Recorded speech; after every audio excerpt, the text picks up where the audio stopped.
अब इससे बड़ी एक रस्म जो होती थी, जो सिर्फ कायस्थों में ही होती थी, और कायस्थों में मुख्य रूप से सक्सेना कायस्थों में होती थी, वो होती थी रस्म गज़ल ख़वानी। ये रस्म गज़ल ख़वानी किसी जाति में नहीं होती, सिर्फ कायस्थों में होती है। जिस समय 5 टाइम बारात रुकती थी पहले, तो जिस समय बारात आती थी उस समय ही कोई गांव के, जो शहर के जहाँ की बारात गई है, वहाँ लोग जो थे तैयार होकर के आ जाते थे और आकर के बारात वालों को चुनौती देने के लिए कुछ शेर या गज़ल बोलते थे, और उस गज़ल के अंत में कह देते थे, जवाब तलब, जवाब दो नहीं तो आपकी हेटी हो जाएगी, तालियां पिट जाएंगी, क्या बारात लेकर आया, मूर्खों की बारात लेकर आया। तो वो बारात वाले भी खड़े हो जाते थे लड़के। तो ये गज़ल ख़वानी हाथ जोड़ जोड़ करके कहना पड़ता था, बंद करो बंद करो। बारात वाले तो अपनी शान समझते थे, तो घर वालों को ही कहना पड़ता था, भैया तुम कह दो कि हम हार गए, हार मान लो। तो ये 5 टाइम चलती थी बारात। अच्छा, बारात गुरुजी रुकती कितने दिन थी? 5 टाइम हमेशा ही बारात, आज भी यूपी में 5 टाइम ही रुकती है बारात। ये तो पंजाबियों ने 1 टाइम की कर दी, नहीं तो ये होता था कि परिचय ही नहीं होता। पहले दिन तो बारात गई, उसका रिसेप्शन हो गया, कोई परिचय नहीं किसकी। तो सुबह को सबका परिचय होता था। कलेवे के लिए जब जाते थे, कुंवर कलेवे गए, ये समना, ये सास है, ये सलेज है, ये लड़के का भाई है, लड़के की बहन है, लड़के का फूफा है। तो अगला दिन परिचय का दिन रहता था।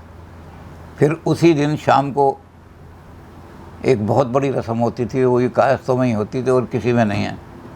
वो मैंने अपने किताब में लिखा भी है कि ये रस्म कायस्थों की रस्म है। इसको कहते थे रस्म नौतनी। बेनौतनी ए दोस्तों रहती है सब बेरौनकी, सादा हो जामा कीमती और बखियाकारी नौतनी।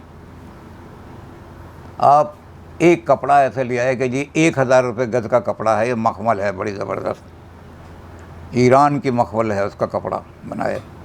लेकिन बखियाकारी दर्जी जो था बखियाकारी, उसने बखिया गलत कर दी, कला गले पे दाग वो फेर दिया उसने, कहीं को बाँह इधर की हो गई, तो वो सारा का सारा 1000 रुपये गज वाला कपड़ा भी बेकार हो जाता था बखियाकारी से। तो ऐसे ही आपने शादी में अगर 5 लाख रुपए लगा दिए, 6 लाख रुपए लगा दिए, लेकिन अगर नौतनी अच्छी नहीं हुई, मुकाबला होता था गज़लों का और शायरी का।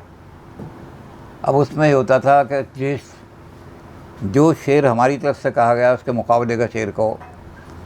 अगर आपका शेर घटिया हो गया तो लोग ताली बजाते थे, दोबारा कहो, दोबारा इसका जवाब दो, तालियां पिट जाती थीं। उसमें सबसे बड़ी बात ये थी, कोई बदतमीज़ी का शेर नहीं कह सकते थे। जो आदमी कोई ऐसा शेर कह दे जिसका गलत अर्थ निकलता हो, तो हमारे चाचा जी तो पिटाई भी कर देते थे। तो उसमें ये होता था कि वो गज़लों की ख़वानी नहीं है, गज़ल ख़वानी नहीं है, बल्कि आदाब मजलिस ही उसमें सिखाए जाते थे। पब्लिक में कैसा व्यवहार करना चाहिए, जहाँ बुजुर्ग लोग बैठे हों, कौन सा शेर बोलना चाहिए, कौन सा नहीं बोलना चाहिए।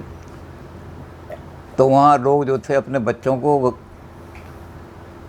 तमीज़ सीखने के लिए भेजते थे कि न्योतली में जाएगा तो तुझे बैठने की, पान उन्होंने पेश किया। पान कायस्थों में बहुत चलता है, ये भी कायस्थों की अलग रस्म है। कोई ने कि 13वीं के बाद, पहले तो होता है कि कायस्थों के अंदर 13वीं में होता है कि मिठाई नहीं ली जाती।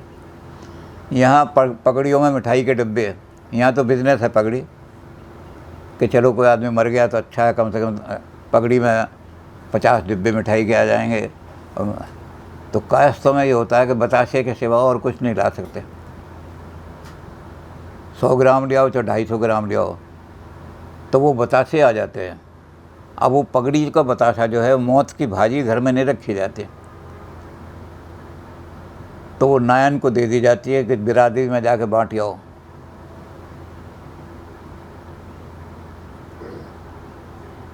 वो नायन जो है उन बताशों को बिरादरी में बांटने जाती है।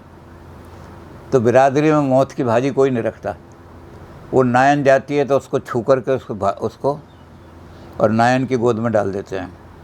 नायन के घर में 10-10 किलो 15-15 किलो बतासे इकट्ठे हो जाते हैं, लेकिन बिरादरी तो छूती है इसको। उसके बाद अच्छी भाजी जाती है, वो कहलाती है अच्छे की भाजी। तो अच्छे की भाजी जो जाती है उसमें पान जाता है। जब तक घर में मृत्यु होगी तब तक घर में कोई आए तो उसको पान नहीं खिलाया जाएगा। तो पता लग जाएगा पान नहीं खिलाया गया तो घर में कोई मृत्यु वगैरह, क्यों जी कोई शोक हो गया है। हाँ जी, हमारे चाचा जी थे, मद्रास में रहते थे, उनकी डेथ हो गई तो उसका अशौच तो या सूतक तो हमारे घर में भी होंगे। अच्छा, चाचा जी की डेथ हो गई तो जिस दिन 13वीं होगी पगड़ी तो पहले बतासे तो कोई छूता नहीं, मौत की भाजी कोई नहीं लेता। यहाँ तो खा लेते हैं खूब मिठाई उठाई। कायस्थों में नहीं बल्कि हमारे यहाँ तो सब ब्राह्मण वगैरह में भी ये है कि मौत की भाजी कोई नहीं रखता। मौत की भाजी तो नायन के घर चली जाएगी या मंदिर में चढ़ाई जाओ बतासे, लेकिन बिरादरी में बांटी जाएगी सारी। और बिरादरी क्या करेगी कि उसको जो नायन लेके आएगी ये पगड़ियों की भाजी है तो मौत की भाजी नहीं लेगे, बस उसको मत्थे से लगाया जा ले जा तो वो नायन ले जाएगी। तो उसके बाद क्या होगा कि अच्छे की भाजी जो आएगी इसमें पान लग कर के जाएगा घरों में। अब पान अगर महंगा हो गया, पहले तो ऐसा था साबुत पान जाते थे, अब पान महंगे हो गए तो एक पान के 4 हिस्से करके लगा कर सबके घर में भेज देते हैं। तो कायस्थों में यही रस्म है पान की। कायस्थों में पानदान बहुत मशहूर है और कायस्थों में कहा जाता है कि लड़की की 2 ही चीज़ें देखनी चाहिए, उसका ख़ानदान देखो और उसका पानदान देखो। वाह वाह वाह वाह। पानदान का मतलब मैनर्स कैसे हैं।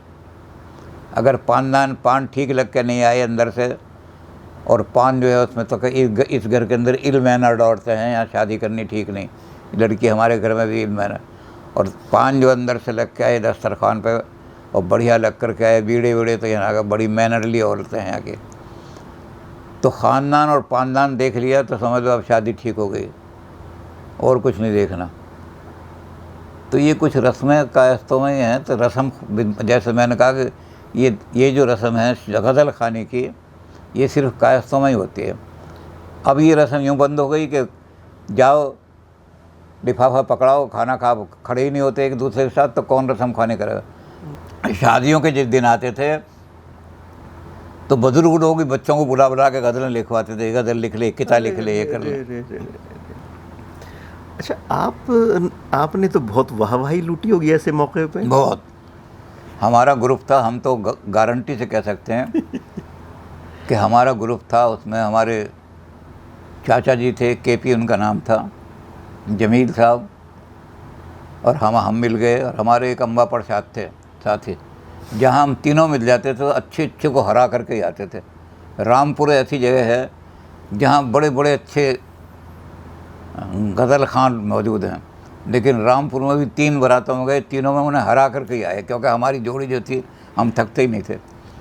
एक शेर अगर मुझे कोई याद नहीं आ रहा तो केपी की तरफ इशारा कर दिया, केपी खड़े हो गए, उन्होंने जा कर के कोई शेर बोल दिया और कह दिया जवाब तलब इसके मुकाबले का शेर के। अब वो सोच रहे हैं सारे मुकाबले का नहीं कह रहा तो ताली पीट जाए, घटिया शेर बोला, बल्कि बुजुर्ग ताली पीट देते, अबे क्या घटिया शेर बोला है, इससे तो ना बोलता तो अच्छा था। तो खूब हमने नाम कमाया, बहुत ज़्यादा, बहुत कमाया। अच्छा गुरुजी, इसमें जब किसी के बहुत बेहतरीन शेर होते थे और आखिर में फैसला होता था तो कुछ इनाम भी मुकर्रर था उसके लिए? ना, इनाम नहीं, यही इनाम है कि जीत गए या हार गए, कौन गए, ये खुशी से आते थे हरा। हाँ, ये हो जाता कि अगर किसी ने अच्छी गज़लें कहीं तो उससे कुछ गज़लें, ये तूने जो गज़ल पढ़ी थी ना वो नोट करा दे, एक दूसरे से फिर एक्सचेंज कर लेते थे सारे। तूने वो किताब जो कहा था यार वो तो कमाल का था, नोट करा दे, ताकि वो अगली जगह हमारे काम आए। तो एक्सचेंज करने में भी, क्योंकि बारात 5 टाइम रुकती थी, तो जिस दिन विदा का टाइम होता था, विदा के टाइम यही टाइम होता था। और सीटने भी बहुत तकड़े गाए जाते थे।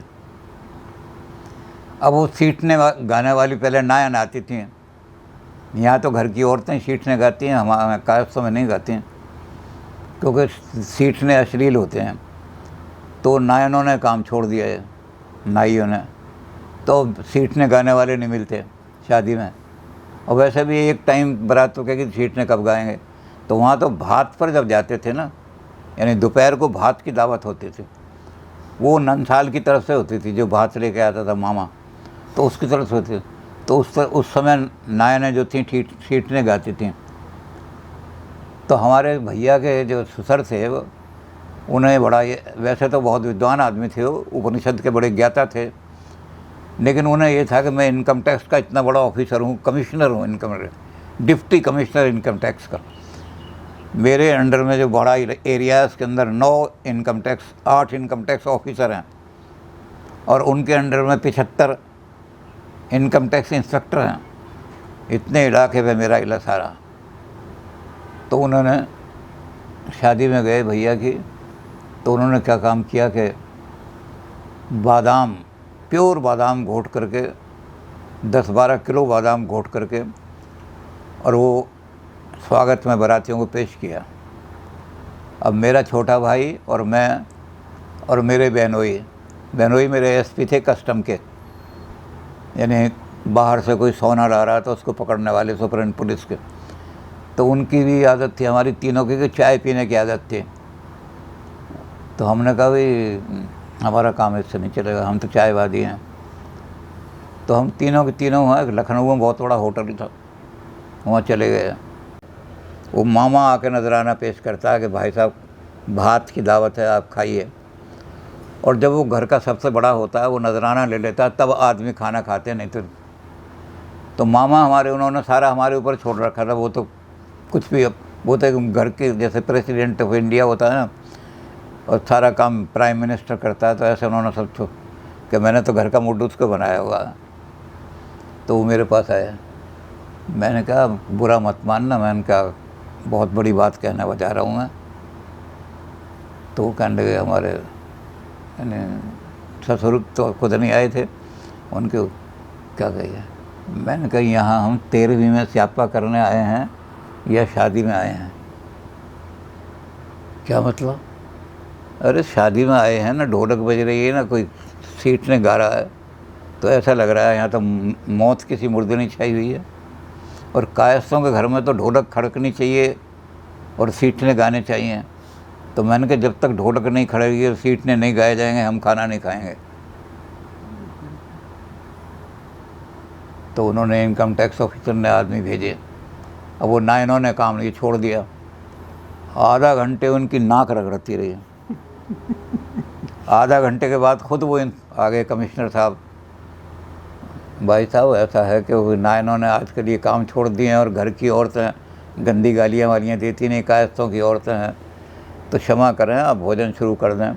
तो फिर हमने कहा अब इसकी नाक रगड़ गई। तो हमने कहा भाई साहब ये कोई बात नहीं कि अगर सीटने गाने वाली नहीं मिलती हैं तो कायस्थों की औरतें भजन तो गा सकती है, पर ढोलक तो खड़कनी चाहिए। बिना ढोलक खड़े कायस्थों के बारात कैसे खाना खाएगी? हाँ भाई साहब ये तो ठीक है। तो बस फिर हमने कहा कि अब इनकी कमिश्नरी निकल गई अच्छी तरह। तो ये जो रस्म थी, ये ऐसी रस्म थी, रस्म गज़न ख़ानी, और ये सारी कि इसमें खूब कंपटीशन होता था। इससे सिर्फ ये पता लगता था कि ये लोग कितने पढ़े लिखे हैं, या सारे ये घराना जो है ऐसे लोगों का जो कम पढ़े लिखे लोगों का है। इनके यहाँ अच्छी गज़ल कहने वाले, अच्छे शेर कहने वाले नहीं हैं। प्रतिभा का किराए पर लाते थे बेटी वाले, तो बारात तो ला नहीं सकते, बाराती तो ला नहीं सकते, वो तो किराए पर लाते थे। अब वहाँ किराए वाले जो थे बड़े बड़े, कोई मौलवी वाले बुला रहे हैं, किसी को बुला रहे हैं गज़ल करने के लिए, तो वो सारे ये रहते थे। लेकिन फिर भी हम छा जाते थे उनके ऊपर, क्योंकि हमारा तीनों का ग्रुप पूरी तैयारी करके जाता था। खूब गज़ल, खूब किते, अगर ऐसा किता है तो उसका ये जवाब दो, इसका जवाब ये जवाब दो, तो सारे। तो ये गज़ल ख़ानी की रस्म सिर्फ कायस्थों में होती थी। वो इसलिए होती थी कि 5 टाइम बारात रुकती थी, टाइम खूब मिल जाता था और एक दूसरे से इतना गहरा परिचित हो जाता था। जिनकी गज़लें बड़ी अच्छी होती थी उनके पास जा कर के, भाई साहब ये गज़लें आप लिखवाइए, हमें करिए, आपकी तो बहुत अच्छी गज़लें हैं। तो गुरुजी जिसको अच्छी गज़लें, अच्छे शेर, अच्छे कते आते होंगे, तो उसको तो बहुत सारी बारातों में ले जाते होंगे। हाँ जी, बारात में ले जाते थे, चल तुझे बहुत अच्छी गज़लें आती हैं और तुझे बहुत अच्छे किते आते हैं, तू बारात में ज़रूर चल। तो ऐसे पकड़ कर ले जाते थे। अच्छा, तो अब ये यूँ ख़त्म हो गए कि अब तो ये है कि अगर एक होटल में मान लो 3 शादियाँ हो रही हैं, एक हिस्सा इन्होंने, एक हॉल इसको दे रखा है, एक इसको, अब कोई आदमी आया उसे पता नहीं, तो किसी घुस गए, उन्होंने वो लिफाफा दिया, उन्हें ये पता है कि ये लड़का हो सकता है कोई लड़के का दोस्त हो, कोई और हो, तो लिफाफा लेकर रख लिया और वो अंदर गए, किसी से ना मिलना जुलना, खाना खाया, अपने निकल गए। अगले दिन वो शिकायत कर रहे हैं, भाई साहब आप हमारे यहाँ शादी में नहीं आए। उन्होंने कहा मैं तो गया था, लिफाफा दे के आया था। अब उधर वाले सोच रहे हैं अरे भैया ये मोहनलाल कौन आया है, मोहनलाल थानेसरी। मुझे जी पता नहीं। कहते देखो शायद उनका कोई मेहमान हो, देखो वहाँ किसका। तो आजकल यही पता नहीं लगता। आजकल तो ये है कि होटल वहाँ जाओ खाना खाने में, लिफाफा पकड़ाओ, खाना बढ़िया से खा कर चले आओ, कोई किसी की ना जान ना पहचान ना किसी की। कितने आलिम हैं, कितने काबिल हैं, कितने पढ़े लिखे हैं, ये कोई जानते ही नहीं पहचानता। गुरु जी आपकी बातें तो सुनते हुए ऐसा लगता है कि जैसे चाहे हम कई दिन का एक सप्ताह रख ले इस पे, कायस्थों की इतनी सारी बातें हैं। तो अब ये रस्म ही ख़त्म हो गई हैं, कायस्थों की कह रही हैं। अब तो है ही रस्म। अब जब बारात ही नहीं रुकती, अब बारात ये है कि जो घर के लोग हैं 5, 7, 10, 12 वो रह जाते हैं, बाकी तो खाना खाया और अपनी अपनी गाड़ी लेके चल दिए।